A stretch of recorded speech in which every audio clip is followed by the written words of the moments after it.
আল্লাহর হাবিব সাল্লাল্লাহু আলাইহি ওয়া আলিহি ওয়াসাল্লাম একবার একটা যুদ্ধ থেকে ফেরার পথে মরুভূমির মাঝখানে সেনাবাহিনীকে থামিয়ে বিশ্রামের ঘোষণা দিলেন যে তোমরা একটু বিশ্রাম নাও। তো উনি একটা গাছের নিচে বিশ্রামের জন্য গেলেন এবং সেখানে গাছের ডালে ওনার তলোয়ারটা ঝুলিয়ে রাখলেন, ঝুলিয়ে বিশ্রাম নিতে লাগলেন, ঘুমিয়ে পড়লেন। হঠাৎ এক বেদুইন এসে রাসূল সাল্লাল্লাহু আলাইহি ওয়াসাল্লামের এই কোষবদ্ধ তলোয়ারটা কোষমুক্ত করে এরকম হাতে নিল। রাসূল সাল্লাল্লাহু আলাইহি ওয়াসাল্লাম ঘুম থেকে জেগে উঠলেন।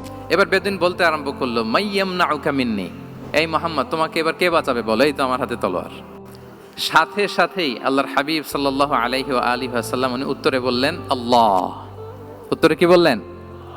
কোনো চিন্তা ভাবনা নাই যে ওরে আঘাত করা যায় কিনা পাল্টা, বা কোনোভাবে ওর কনফিডেন্স ডাউন করা যায় কিনা, এদিক সেদিক কারো সাপোর্ট চাওয়া যায় কিনা, কোনো দিকে না তাকিয়ে কি বললেন?